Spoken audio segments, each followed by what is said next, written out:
Animals and creatures of all kinds have been used in warfare since the dawn of time, and some of the creatures we're going to talk about in this video you will have known about already, and some of them you may not have even had a clue were used in warfare. Hi folks, I'm Matt Easton of Schola Gladiatoria, the historical fencing club, so I'm also a former archaeologist and history researcher, if you call me that. Now, the topic of this video is animals or beasts, creatures used in warfare. For all time, all the way up, let's go until the end of World War II anyway, let's not go beyond that. But there have been a huge variety of creatures and animals used since the ancient period, documented all the way through, as I say, to World War II. But some of them are absolutely not obvious, and I'll be completely honest with you, I did not know about before I started researching for this video. And this video today is coming to you thanks to the sponsorship of World Anvil.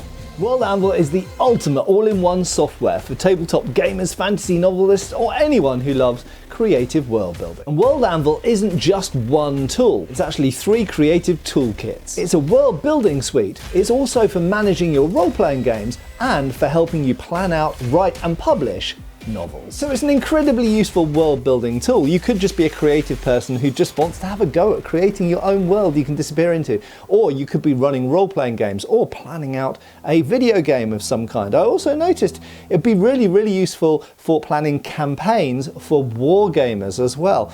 And of course, if you're a writer, if you're writing historic or fantasy novels, for example, incredibly useful at planning out and making sure that you're consistent. Obviously, maps. Maps are incredibly useful to telling a story or helping your players in a role-playing game, for example, understand where they are and how to get from point A to point B and plan out the campaign. And just understanding general geography as well, so looking even at the sort of creatures and ecology of a region, and that ties in very well with this video here as well, of course. Languages and religions, you can plot those out, plan those out, and it can all be contained there on your world builder.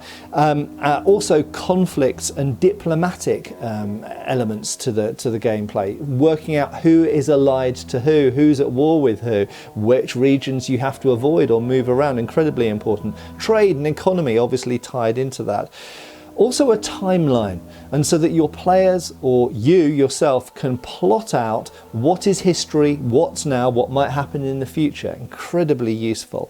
So hopefully you can already see how World Anvil is incredibly useful to people who are running role-playing games, planning out video games, wargaming campaigns, or if you're a writer or creative, perhaps even an artist as well, and you want to build a world that you want to do fantasy art based in. It's got so many different applications. If you're running campaigns, you're running role-playing games, then it's got a lot of tools in there that are going to help you keep everything in one place, and it connects to over 45 different systems, including Dungeons & Dragons 5th edition. So if you're looking at familiars and mounts, World Anvil is all set up, ready to go. You can go and check out World Anvil today, and if you want to take advantage of a very special offer for viewers of my channel, you can use the code SCHOLAR and check out the link down below, and that will get you 51%, the biggest amount off available, 51% off yearly subscriptions. So thanks once again to worldanvil.com, link below, for sponsoring this video. So thanks a lot for sticking with me. Now let's get back to the main topic of this video. So I'm going to start straight off the bat with the most obvious example of a creature, an animal in this case, used in warfare, and that is, of course, horses. Okay, and I think we can say that horses have probably, more than any other creature, had the biggest impact on warfare throughout history. And I'm actually not going to go into a lot of depth on cavalry or chariots or the various other ways that horses are used in this video, because that would warrant several videos all of itself, and I have spoken a lot about cavalry in the past. But just very briefly, essentially horses, once they were domesticated, were very clearly used for transporting people around. So the most important element to horses is that they can get you from point A to B much more quickly. So if we fast forward, for example, to the Viking era, we very often see Viking, Anglo-Saxon, Frankish armies fighting in the field predominantly on foot, so they're not necessarily fighting on the horse, but they've managed to get there much quicker thanks to the aid of horses. And of course the horses can carry supplies, so they can carry all of the things that your army needs on the march, the weapons, the armour, the food, all of that stuff. So Horses incredibly useful for transporting people and stuff. But then, of course, they were used as cavalry and for pulling chariots. Now, those two things are kind of similar because they introduce an element to the army on the battlefield, which before that wasn't really available. So rather than a bunch of people fighting on foot, you've now got forces who are able to move across the battlefield very, very quickly and strike very hard. Now, obviously, there were developments in cavalry that were really, really important to the effectiveness of cavalry. One of those being certain types of saddle or later on stirrups. And the invention of the stirrup was very, very important in the history of warfare. But again, that's something which deserves its own dedicated video. Chariots, also exceedingly important. And remember that chariots were not only used by famous civilizations like the ancient Egyptians, very, very importantly on the battlefield. And chariots could be of various sizes and have various numbers of horses attached to them, usually 2 or 4. But the chariots could have 2, 3, 4 or even more people in. And even in the relatively late medieval period, people like the Hussites were using war wagons, so barded and protected horses pulling large, essentially large versions of chariots with multiple people inside, even with firearms. Horses to carry people and horses to pull chariots and wagons, incredibly important. And I'm not going to say an awful lot more about horses for this video because I want to deal with the more unusual animals. So the next most obvious example, which most of you will have thought of straight away before we get into the really slightly more unusual animals, are dogs. Now, obviously in the modern world, most of you will be familiar with how dogs are used in the current military and also police and sort of military police applications. So usually they're used for guarding. They're also used for sniffing for certain things, not just things like drugs, but also things like mines and things like this as well. And of course, they're used in kind of seizing people or dealing with kind of law enforcement applications. So most of you will be familiar with those kind of modern uses. But what about the ancient and medieval world? Well, in fact, dogs have been used in war perhaps as long, probably even longer actually, than horses. They were actually domesticated before horses were. So undoubtedly, the uses of dogs in war goes back to prehistory before we can possibly know about. And they were certainly used, obviously, to assist in hunting, and pretty much just like weapons, anything used in hunting was usually also used in war. But in terms of the documented periods that we do know about, they were definitely used by people like the Egyptians, the Greeks, the Romans, the Persians, the Sarmatians. Also the Britons, famously, British horses were sought after by the Romans, in fact, and exported. And so they've been used by a diverse range of people.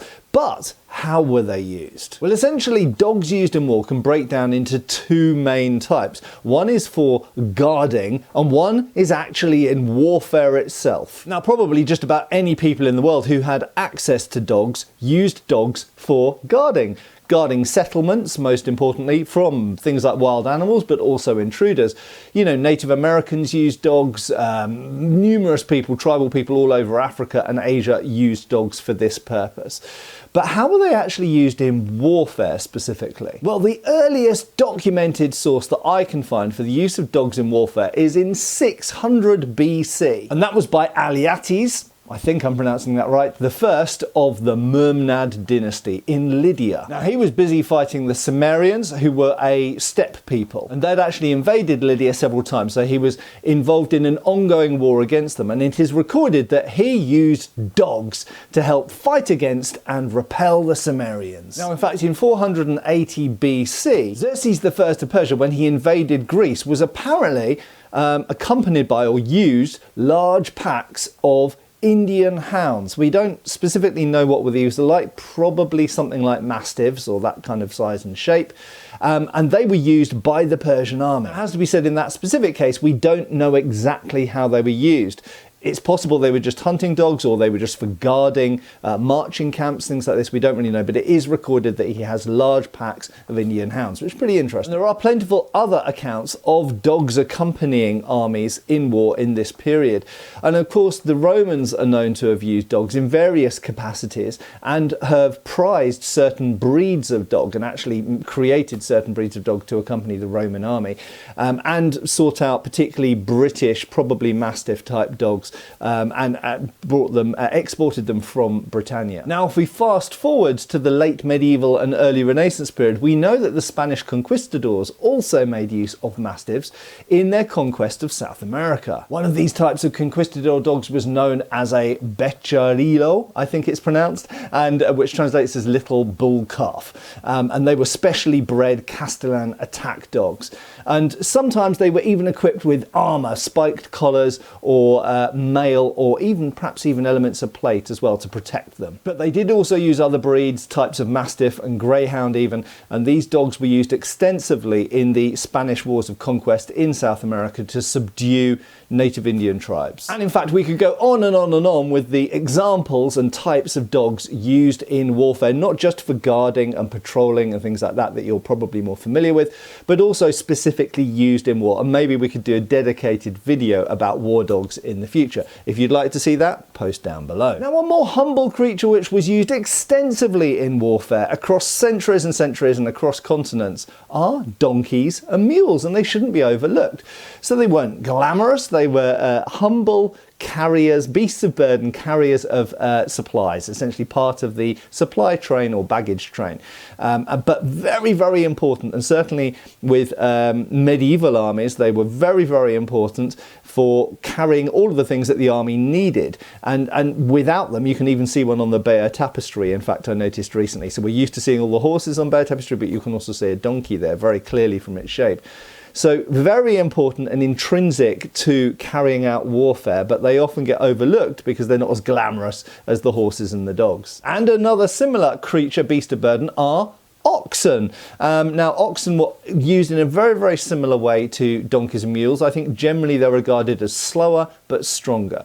And one way that oxen were often used was for pulling artillery. Now, this is interesting because we can see examples of this going all the way back into the ancient medieval periods for pulling things like packed up trebuchets and torsion engines, later on for cannons. And in fact, oxen were still being used for pulling guns as late as World War I, but certainly throughout the 19th century. So oxen were used extensively in the Napoleonic periods and all the way through the European and colonial wars of the 1800s. Now, while oxen were principally used for moving things and pulling things as beasts of burden, there is one interesting example from the Battle of Aga Falernis, where Hannibal Barca is fighting against the Romans in 217 BC, where actually wood was put on the end of the horns of oxen and set alight to try and trick the Romans that the Carthaginian army at night was moving off.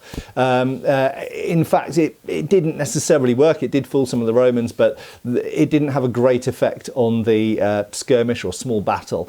However, it is an interesting example of oxen being used in a rather different way than just for pulling loads. Now, another example of animals that have been used in war, which you probably thought of fairly quickly on, were camels. Now, camels had some advantage as cavalry in that they are bigger and taller than horses, and horses don't particularly like camels. So camel cavalry was quite useful. Anyone who's played the Total War series, you'll probably notice a couple of other Total War references in this video, will know the advantages of camel cavalry. They're also very tough animals, but they are generally less maneuverable than things like horses.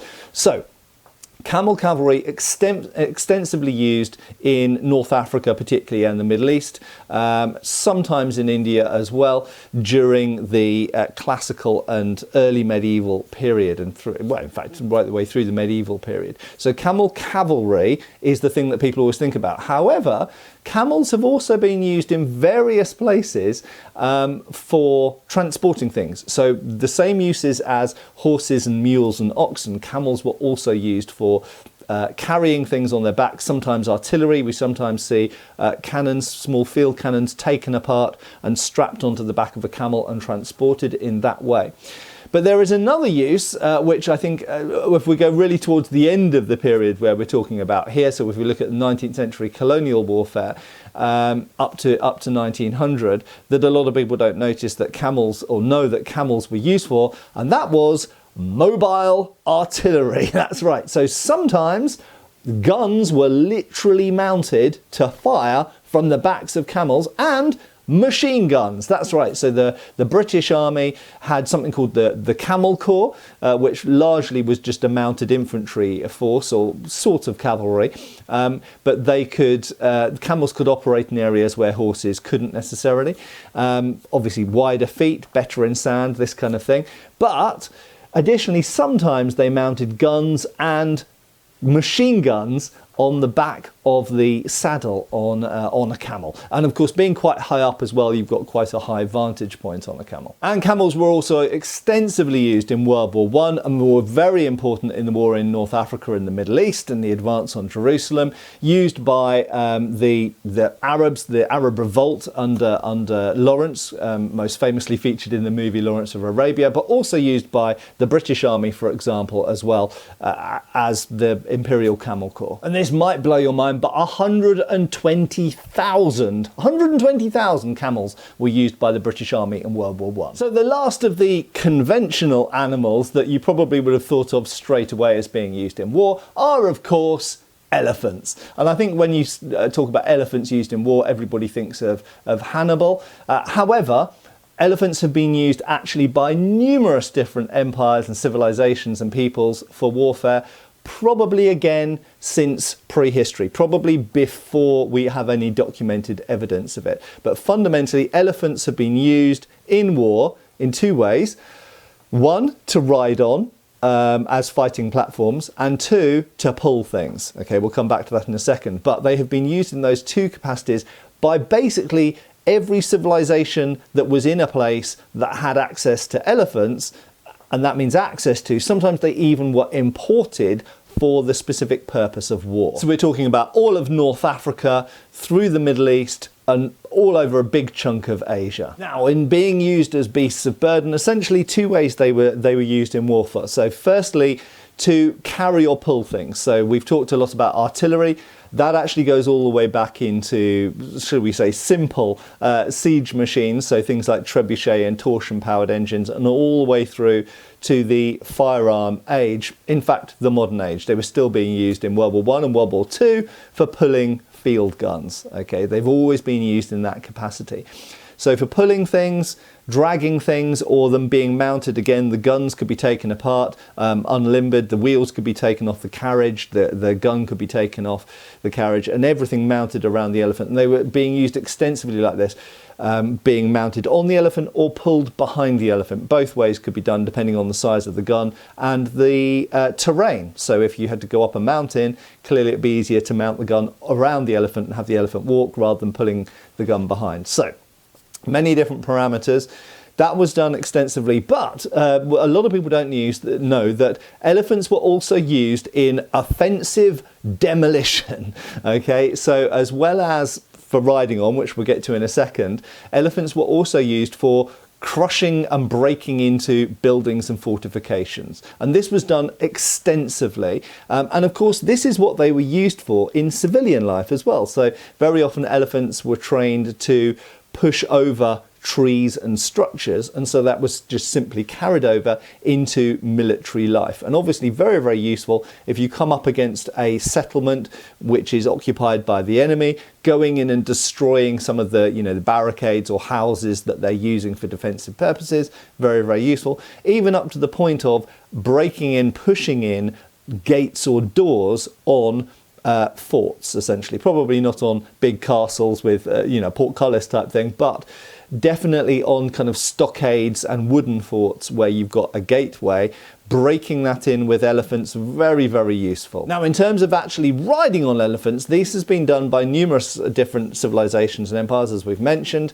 Now, the elephants could and often were protected, because elephants, while they're very offensive, are also very vulnerable to arrows and javelins and things like this, potentially also to hand weapons like lances.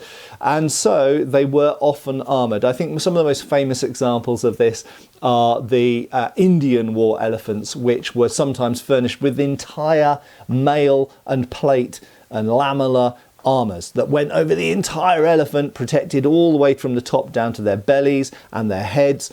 In many cases they had armour plating or mail on their trunks to protect their trunks from being cut, and in some cases, most famously in India, they even have trunk blades, swords or daggers essentially, fitted to the end of their trunks so they can literally stab with their trunks and offend with their trunks as well. And of course the tusks. So in many cases tusks were furnished with pointy ends and other blades and things like this to make the natural use of the tusks, which of course the elephant does naturally anyway, more offensive to things like enemy cavalry. So if people are coming up on horseback with lances and trying to stab the people on the elephant, if the elephant starts waving its tusks around that act like giant scythes, clearly very effective. Now, many civilizations use these war elephants and enhance them and put essentially a castle on the top, known as a howdah, I believe, in India.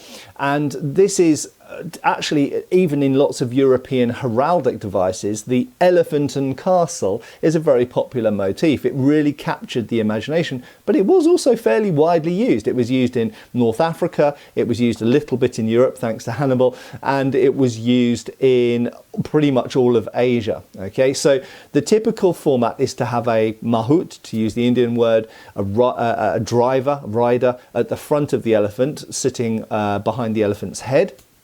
And then you'd have a castle behind that in which you'd have a bunch of soldiers. Now, usually those soldiers, much like a Hussite war wagon, would be equipped with a range of weapons, usually pole weapons and close hand weapons in case they get boarded, so to speak, or mounted by enemy. And very importantly, long pole weapons as well as the missile weapons. Now, the missile weapons are almost more important because, of course, being up on the top of an elephant, although elephants vary in size quite a lot, especially in Southeast Asia, they can be relatively small. Being up on the top of the elephant, you're not necessarily in hand weapon range of lots of the people you're going to be fighting. So missile weapons are very important. Now, some places took this to the extreme, and obviously once we get into the firearm age, some of those people up in the howdah or castle on the back of the elephant would have firearms, and indeed even up to the level of small swivel guns, the sort of miniature cannons you get mounted on the sides of ships. But I think one of the most interesting examples are ballista-mounted elephants. And these were used by the Khmer Empire, which is now in Cambodia. And the Khmer Empire used elephants, not massive elephants, but war elephants with a rider at the front with a ballista mounted on the back. So how awesome is that? So the elephant itself is highly effective and offensive could be just for pulling things, but these war elephants will be separate from the beast of burden elephants. It's good for smashing things down. It's good for using its trunk, perhaps with a blade fitted. It's good for using its tusks, and also it has a bunch of fighting humans on its back as well, with missile weapons all the way up to firearms and ballista. And in fact, we could say in India the use of elephants probably reached its apex of development, where they developed probably the most complex elephant armour, but also the tactics for not only using elephants but fighting against elephants. And in fact, Indian cavalrymen used to practice, and this is shown in Indian art, they used to practice rearing their horse up so that they could stand up in the saddle and lance the driver, the mahout, of the enemy elephant. So they even developed specific cavalry tactics for fighting against elephants because it was so widespread and so conventional to their warfare. So now we get into the sorts of creatures, notice I don't just say animals there, the kind of creatures that you may not have thought of, okay, the more unusual ones, and some of them that I didn't even know about. So first up is actually probably the most normal of all of the ones we're going to look at next, and that is pigeons. Okay, now pigeons obviously were used primarily for carrying messages, and pigeons have been used because of their homing instinct. So you take them to a place and they will go back to another place reliably. And in fact, racing pigeons is quite a popular traditional sport in Britain here. But for carrying messages, pigeons have been used throughout the Middle Ages and all the way up to World War I and World War II. pigeons have also been used in a couple of ways you might not know about. So one of those is to have photographic equipment attached to them so that they could fly over battlefields and essentially do reconnaissance. They could gather, because it would take photographs at intervals, they would gather reconnaissance of the battlefield, and this was done a fair amount in World War I, with mixed results, it has to be said, but it was definitely widely experimented with by different militaries during World War I for gaining information about enemy trench lines, gun emplacements, things like this. And employed at the battles of Verdun and the Somme, it had mixed results, but nevertheless it is an interesting use of pigeons. Now another one, which you may or may not know about, is Project Pigeon. That's right, with the development of early guided missiles in World War II, rockets, missiles, whatever you want to call them, they did try to guide them with pigeons. That's right, the pigeon had a little thing that it pecked and a window. I won't go into it because I'm not a World War II guy and this isn't the channel that focuses on that, but Project Pigeon tried to use pigeons' kind of homing instincts in order to guide explosive missiles. Now the next weird animal used in warfare that you may not know about unless you've played Rome Total War is pigs. Now before I get on to the most famous use of pigs in ancient warfare, I should mention that actually there's a surprisingly well documented and cross-cultural use of pigs in war that I didn't realise how widespread it was. Now pigs and wild boar are can be particularly bellicose animals, and lots of other animals don't like them, particularly horses as it turns out, and particularly elephants. So what was interesting to me is, before we get into the famous weird way of using pigs that is well documented, just pigs, like with no frills added, apparently just releasing pigs at the enemy can really mess with their cavalry or elephants, and in some cases there are some mentions to even just wild boar being gathered and released at the enemy, because turns out people don't like wild boar either, and they're quite aggressive, and if they're scared they will just attack stuff and cause mayhem, and sometimes mayhem's what you need to cause, and apparently pigs are very good at that. Now according to the source, the Pseudo-Callisthenes, in the Alexandrian Romance, or Romance of Alexander, Alexander the Great learned the use of pigs against elephants from King Porus in his campaigns in India. And that sounds kind of plausible because, of course, as I've mentioned, the Indians were so developed in their use of elephants, and still are today.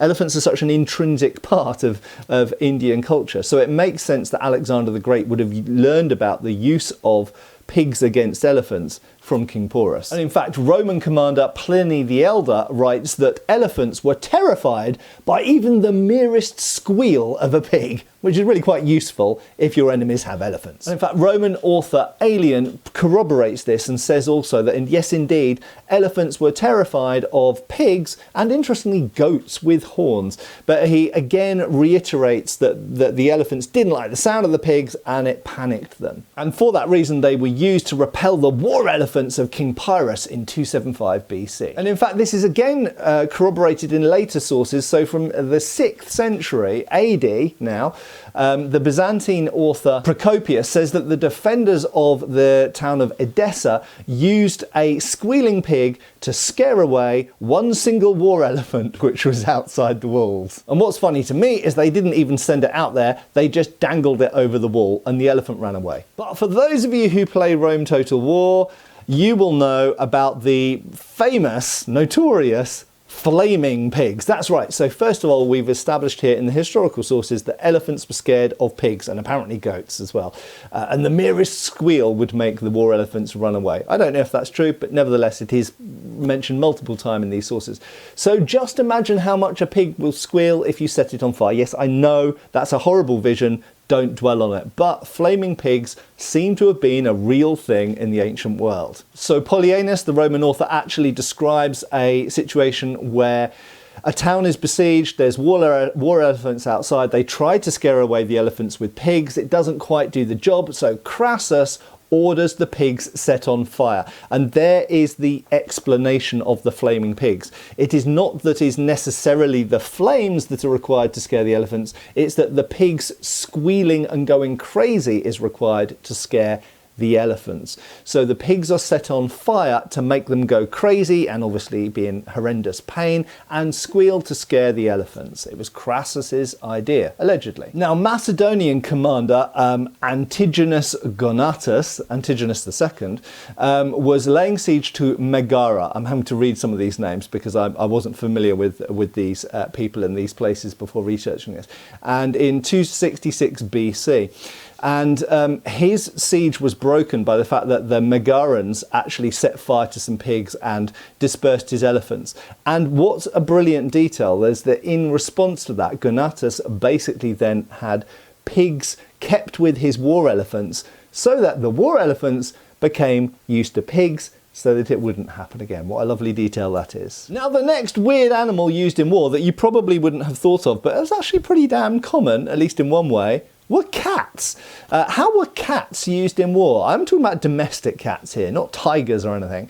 Okay, well, firstly, what most people don't think about is it's incredibly important for soldiers and sailors to not have rat-infested ships and fortifications. So cats were used as anti-vermin thing, just as small dogs were. So the Mary Rose ship that sunk in 1545, for example, had a small terrier in it, which may or may not, it may have just been a pet, but small dogs are known for being in the holds of ships to deal with rats. Why is that important? Because, of course, the rats can carry disease, but they can also eat the supplies. And of course, a soldier, a soldier or sailor who doesn't have enough food is not a very effective soldier or sailor. An army marches on its stomach and all of that.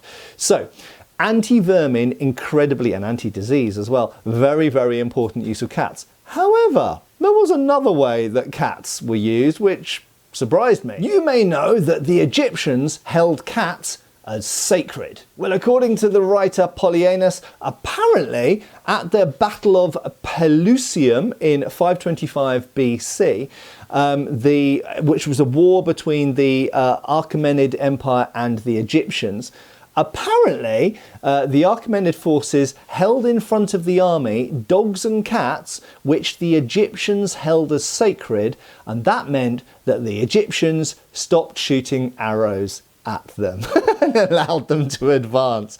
Isn't that absolutely crazy? Now, obviously, this could just be a story. We don't know if it's true, but I do think it's really interesting. Again, it makes us realise that sometimes the use of animals is not as literal as we think. It doesn't necessarily mean they're used for pulling things or used for fighting things.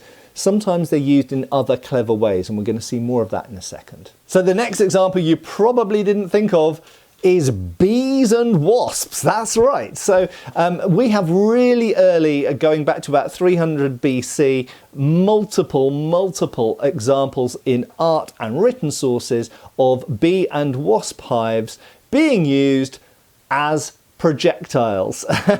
So sometimes being used in land battles, in sieges, for example, being catapulted or otherwise slung or thrown into settlements or fortifications in order to cause general suffering for the people inside, but also used sometimes in naval conflicts. So being kept, because of course you could keep a beehive for its honey, and then if you're forced to, you could use it as a projectile weapon. So being catapulted particularly onto enemy ships in order to cause mayhem on the ship, perhaps as a precursor to boarding that ship. This is shown in medieval art, it's shown in numerous manuscripts, it's very, very clear that it was very typical in medieval Europe and the Middle East as well. But what I didn't know was that beehives were also used in this way during World War I by all sides. Apparently there are multiple accounts of bees and wasps being used in trench warfare by the British, the French, the Germans,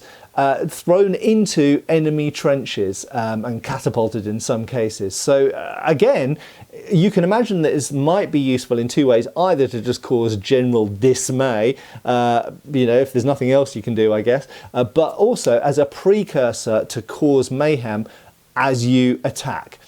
So if you can send some of those things in, obviously you're shelling and grenading and doing all of those things as well, but if you can send a load of bees in as well to create general mayhem amongst the enemy ranks the moment before you hit them. Now, if you thought that cats and bees were pretty weird, wait until you consider the next one, which is fleas and flies. That's right, fleas and flies. So obviously by themselves, fleas and flies don't do an awful lot of damage to an enemy army. However, they do if they carry disease. Now, this is particularly grim, and I'll be honest, I did not know about infected fleas or flies being used in essentially early biological warfare, but apparently they were. In fact, during the 14th century, infected fleas were used during a siege on the city of Kaffa in the Crimea. And there is one theory that this is perhaps the origin for what you would know and what I would know as the Black Death. Okay, this is in the middle of the 14th century, and the theory is that perhaps the use of this on a concentrated settlement, these infected fleas carrying the plague, the Black Death, possibly it spread from there. And you know, it wouldn't be the first time in history that biological warfare went wrong and infected huge civilian populations that in Europe resulted in the death of 40 to 50% of some populations. About 40 to 50% of the British population died in 1349, I think it was, from the Black Death, or in the couple of years after that. So throughout the medieval period, infected fleas and infected other animals were used particularly in sieges, particularly, you know, catapulting in or some other way of secreting into the settlement as a way of essentially ending the siege and bringing the defenders, either killing them or bringing them to a point of surrender. And what I wasn't aware of was that this method of inflicting death, in this case on the enemy, reached its apex of achievement, if we can call it that, during World War II, when the Japanese dropped infected fleas on China during their war against China. And in fact, not just fleas, but also flies. So there were plague-infested fleas and cholera-infested flies. How grim is that? And they were airdropped over China. And the ultimate conclusion of this was it resulted in approximately 440,000 deaths in China. Nearly 500,000 people died in China just only as a result of the Japanese dropping of infected fleas and flies. Absolutely horrific. And in fact, if you're watching this from America, you should probably be aware also that the Japanese intended to do this on the USA. And there was a plan to drop similar things on San Diego in 1945, which happily, and I have friends in San Diego, happily for the people of San Diego, didn't end up happening. But just so you know, that's what the Japanese had in store for you and probably everyone else in 1945. Now here's one you probably didn't know about, at least I didn't know about before researching for this video, and that was in the 2nd century, Septimus Severus was Roman conqueror on his way to conquering Mesopotamia. But King Barsaumia at the city of Hatara with its 40-foot high walls was standing in his way. A mighty city. How would he possibly repel the Romans, Septimus Severus, Emperor Septimus? What would he do to defeat these all-conquering Romans? Well, he cried, "Bring out the scorpions!" So this particular area was pretty much infested with a type of really nasty scorpion, so much so that the Mesopotamians actually had, as part of their government structure, scorpion capturing and killing expeditions, essentially. So the entire area was so infested with these nasty critters that was such a problem, particularly to the rural but also city populations, that they literally systematically used to go out to try and exterminate them. So to a certain extent, from a modern point of view, I think it's difficult to understand that in the ancient period, the natural world, the flora and fauna was sculpted by those people centuries ago. And the world that we live in now is a result of that. So I think it's difficult from a modern point of view to even imagine a place being infected by so many scorpions that the king is concerned about it. Because we don't live in that world. We don't have that many scorpions left, or, you know, wolves or other things that troubled us in times past, because former generations wiped them out. But anyway, in Mesopotamia at the time, they had absolutely loads of these really, really nasty stinging scorpions. So what the people at Hatara did essentially was they made clay pots, they gathered up all the scorpions they could find, they filled them into the clay pots, and they basically dropped them and hurled them at the attacking Romans whenever possible. And it was part of the reason that the siege essentially failed. So Severus and his Roman army was forced to break the siege, give up, go away, at least for now, for another day. And partly due to the fact that these scorpions were such a nuisance. Now, did you know that monkeys were used in war? That's right, monkeys. Little monkeys scampering around, lovely, adorable little creatures you normally see at the zoo. How would you make a monkey dangerous? Well, let's attach an incendiary device to it, or a bomb, you know? And so this is what the Chinese tried to do at several points throughout their history. I say tried to do, they did do, but with varying success. So in fact, if we go all the way back to the Southern Song dynasty, we actually find references to monkeys being essentially covered in straw and the straw set alight, and this is the Chinese Imperial Army using them against the Xiongnu rebels in the Xiongnu province.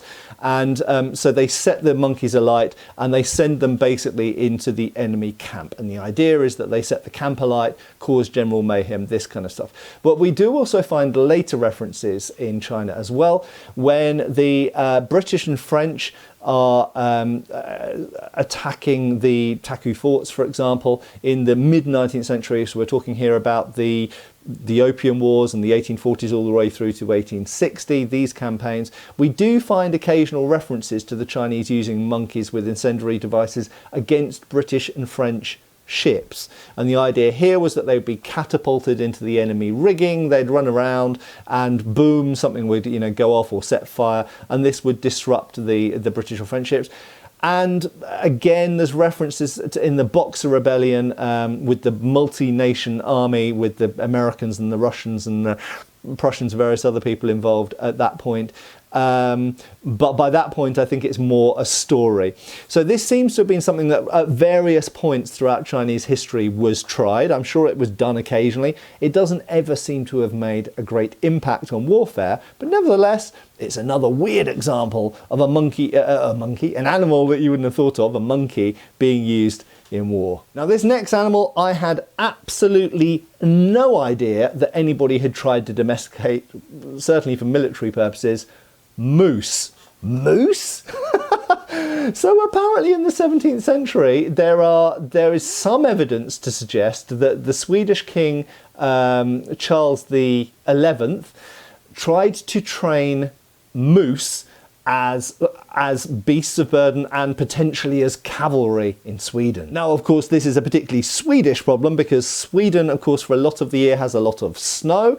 Moose are arguably better in snow than horses are, I think pretty much undisputably actually. But more importantly, Sweden had a problem with the supply of horses. So you have to be aware of the context here, and that is 17th century Sweden was at war with lots of different people at lots of different points, and it was actually militarily very, very powerful in the 17th century, punched far above its small population size. And but there was a lack of horses. So the problem is, if you're going to carry out war, you expend your resources the whole time, your ammunition, your food, so you need to import it. And they needed to import horses, and there was a problem with the supply of horses. So Charles the 11th was literally pushed to considering, I wouldn't say it was necessarily done, but considering and experimenting with the use of moose as cavalry mounts. Now, this wasn't as crazy as you may think, because actually in Sweden, going all the way back to Charles the 9th, apparently moose, or elk, European elk, had been used to pull sleighs. So they had already, much like reindeers, they had been trained to pull sleighs, just like Father Christmas.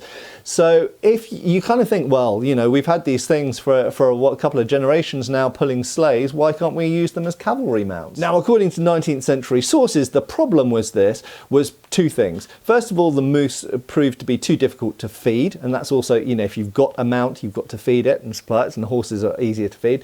But secondly, and probably more importantly for the use in warfare, moose were scared of guns. Surprise, surprise! Any animal, unless it's been bred and trained not to be scared of guns, probably over the course of generations, is going to be scared of the sound of gunfire. So essentially, The 19th century sources say that the moose cavalry just didn't pan out because as soon as they heard gunfire, they were off, which isn't very useful if you're trying to train a cavalry force. However, more recently, historians have gone back to the contemporary 17th century sources and said, yeah, this is all BS. So it does seem that moose were used for pulling sledges, and that is known to have happened. But this whole idea of moose cavalry being trained, unfortunately, I'd love it to be true. We don't really think it probably is. So it seems like it was an idea that was made up in the 19th century and spread around amongst historians, but there isn't really any hard evidence for it in the 17th century sources. But if you know otherwise, then please post below, because I would dearly love moose cavalry to be a real thing. And in fact, the Soviets, when they were at war with Nazi Germany in the Second World War, in the Winter War, 1939 to 40, they released some propaganda stuff about training moose cavalry to fight the Germans. But in fact, this was essentially an April Fool's Day joke. So unfortunately, yet again, the Soviet moose cavalry, which is, I think it's even featured in graphic novels, but Soviet moose cavalry, it wasn't really a thing. It was a joke, but a bit like picking spaghetti from trees. Unfortunately, it stuck and some people believed it. Now, another weird use of animals during warfare that you may possibly have known about is budgies and canaries. And actually, when you think about it, this is completely obvious because, of course, budgies and canaries were used in cages to detect, shall we say, or rather react to, or die in most cases, poisonous gas. And this was widely used by miners. So it was very typical for people mining deep underground to come across pockets of poisonous gas that would kill humans. But because, of course, a budgie or a canary is more susceptible to instantly reacting to the poisonous gas because they've got smaller lungs and are small, fragile creatures, they'd keel over dead. So someone would keep an eye on the budgie or the canary in the cage. If it died, everyone would yell, "Get out!" And you'd run out and hopefully you wouldn't lose any miners. And of course, mining was an important aspect of warfare, sometimes in fortifications. They didn't usually go deep enough in that kind of mining to sort of reveal any poisonous gas under the ground. But of course, poisonous gas was used in warfare, most famously in the First World War. Everybody knows about mustard gas, but actually equally chlorine gas. My own great-grandfather, in fact, was a surgeon during World War I on the front lines, and he was treating gas victims and ultimately died soon after World War I as a result of being gassed himself. So these canaries and budgies were incredibly important as early warning or early detection via the medium of death to show that gas was coming and you needed to get the hell out, or put your gas masks on if you had one. Now, as we near the end, I desperately wanted there to be the use of bears in warfare, and in my brain this was a fantastic idea. You know, maybe I've watched The Golden Compass too much or some other, you know, I don't know. I just loved the idea of war bears, but unfortunately, while there are mentions of war bears, and some people claim that bears were used in certain sieges and stuff, the source material to support this and verify this, it seems really, really sketchy for me. So I don't want to say in this video that bears were ever used in warfare, except for, and this is the exception, the most famous example being Wojciech the bear, used in World War II as a mascot. Now, bears, funnily enough, if they're hand-reared, actually seem to be pretty tame. And obviously right the way through the ancient and medieval period, bears were used in bear baiting, where they don't have to be tamed, but a bear dancing and bear performing. And particularly in Eastern Europe, although it did also used to be in Western Europe in earlier times, bears were used by, you know, circuses and stuff like this, and just general as performing bears. So bears are quite pliable, but it doesn't seem they're particularly useful in war. And so they were used as mascots very occasionally. Maybe they were used for pulling things and that kind of stuff. But for the most part, I can't really claim that bears were used in war, apart from as mascots, as I say. So if you know of any examples, really, like, you know, verifiable, or at least a valid historical source says that a bear or bears were used in a given situation, get posting down below, because I couldn't find any that I thought were really reliable, which made me really sad because I love the idea of armoured battle bears. Right, the final weird animal used in war that I'm going to give an example of, and again, I would, much like bears, I would love there to be loads of examples of this. Battle lions. So I think anybody who grew up watching He-Man and the Masters of the Universe loves the idea of giant battle cats and riding on them or running along beside them and them attacking with you. This kind of, you know, the kind of, I don't know, something out of Warhammer basically. Doesn't really seem to have happened. However, there is one example. Okay, so this is Ramses II, Egyptian pharaoh, and he had a pet lion. Now, it wasn't just a pet lion because it went to war with him. So this was the Battle of Kadesh, and this is mentioned in various sources and also shown in art of him in his chariot with the lion running along beside him. Now, there is some very, I have to say, very fanciful modern art showing Ramses II cutting down his enemies, surrounded by a pride of lions all leaping on the enemy and stuff like this. And that's obviously completely BS, complete rubbish. But he did have one lion. We also know, of course, that various types of big cat, particularly cheetah, Asiatic cheetah in places like India and Persia, but also to some extent African cheetah and lynx as well, interestingly. So we know that cheetahs and lynx can be as tall as although they're not as long as a cheetah, they can be as tall as a cheetah. So lynx and cheetah were used for hunting, particularly cheetahs, it has to be said, even in England. So we even have paintings of people hunting deer, specifically with greyhounds, with a cheetah as well. So it was an exotic show-off pet, like, you know, it's probably the greyhounds are doing the most useful and the most pliable and tame, but nevertheless it's a great show-off thing. And even the Medici are shown with spotted cats that are probably cheetahs. They look quite small, but even the Medici had them in the 15th century as well. So various types of big cats had been used historically for hunting, but in war the examples are somewhat limited. Now, we know that people did take hunting animals on campaign with them, and I've kind of skipped over that in this video because we all know, I think, that, you know, if you're a king or a duke or something like this and you're going on campaign, yeah, you're going to take your hunting falcons, you're going to take your hunting dogs, because there's going to be opportunity for hunting while you're on campaign. Remember that the campaign is a long period of time, battles are short periods of time, and during the campaign you are going to be living off the land for the most part. So a lot of medieval and ancient world armies, that's why scorched earth policy worked so well against advancing enemies. They survived off the land. So you steal food from farmers, you hunt things in the forest, you get berries. It's one of the reasons why the archers were all poorly at the Battle of Agincourt, incidentally, from eating nasty food. So yes, you know you're going to take hunting creatures with you, but I kind of skipped over that in this video, but you're now aware of it. But Ramses II apparently did have his lion by his side in battle, and some people have said that it fought with him. I suspect probably not. I suspect it was tame. Lions are fairly tameable, and I suspect it just ran along next to his chariot looking incredibly cool. And you have to bear in mind that this was symbolic. So much like the mascot animals, you know, having a big bear as a mascot is good for the regiment, good for morale, great for photographs.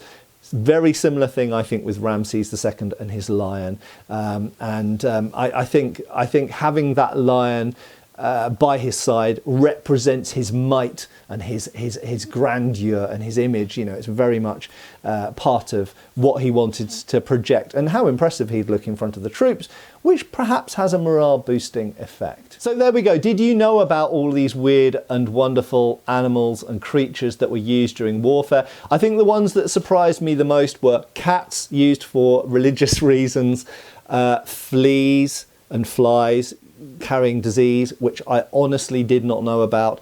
I knew about the bees, but did you know about all of these? And are there ones that I've missed or skipped over that you think should have been in here? Get posting down below.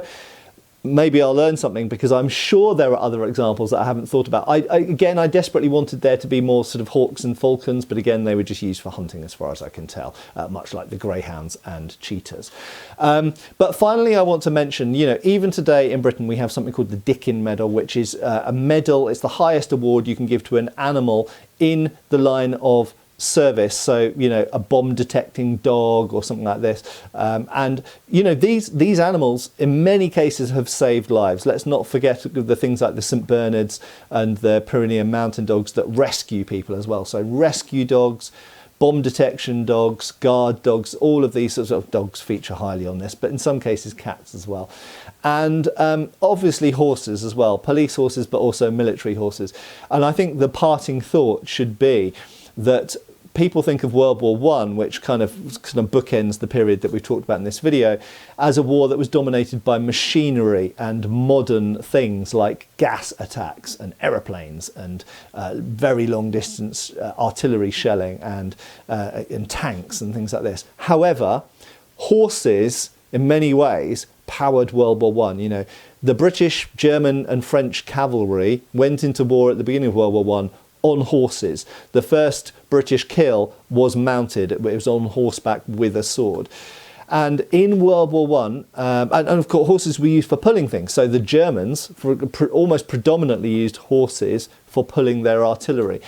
So horses were colossally important in the Great War in World War I.